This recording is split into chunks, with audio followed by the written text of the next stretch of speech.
எதையாவது ஒண்ணு செய்யறியா? ஏழைகள் முழுவதும் இந்த ஆட்சியில கடுமையா பாதிக்கப்பட்டிருக்கிறாங்க. விலைவாசி இந்த அளவுக்கு உயர்ந்திருக்குது. மந்திரி முதலமைச்சர் கவலையில தினம் போட்டோ ஷூட், தினம் பத்திரிகை விளம்பரம், தினம் ஒரு நாளைக்கு 2 கோடி ரூபாய் பத்திரிகை விளம்பரம், 30 நாளைக்கு 60 கோடி ரூபாய் மக்களுடைய வரிப்பணம் மீனடிச்சிட்டு இருக்கிறார்.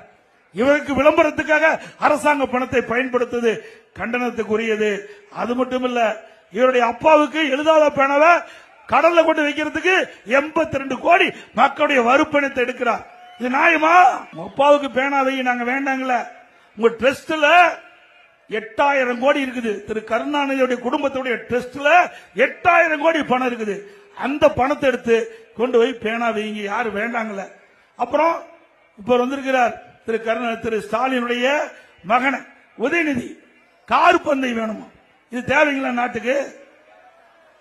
அதுவும் சென்னையில முக்கியமான நகரத்தின் மைய பகுதியில் கார் பந்து நடத்துறார்.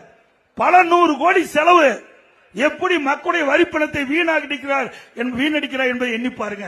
ஒரு பக்கம் பேனா, ஒரு பக்கம் கார் பந்தயம், இப்படி ஊதாரி தனமாக செலவைகின்ற அரசாங்கம் தேவையா? அவ்வளவு ரத்தத்தை வீரியாக சிந்தி உழைக்கின்ற மக்களுக்கு நல்லது நல்லது செய்வதற்கு இந்த அரசாங்கத்தில் பணம் ஒதுக்கல. அவருடைய பெயர்கள் வெளியிலே வர வேண்டும், விளம்பரம் வேண்டும். அதற்காக ஆயிரக்கணக்கான கோடியை நம்முடைய வரிப்பணத்திலிருந்து செலவு செய்கின்றாங்க. இப்படிப்பட்ட ஒரு அரசாங்கம் இந்தியாவில் எங்கேயும் பார்க்கல. தமிழ்நாட்டில் தான் நாம் பார்த்துக்கிட்டு இருக்கிறோம்.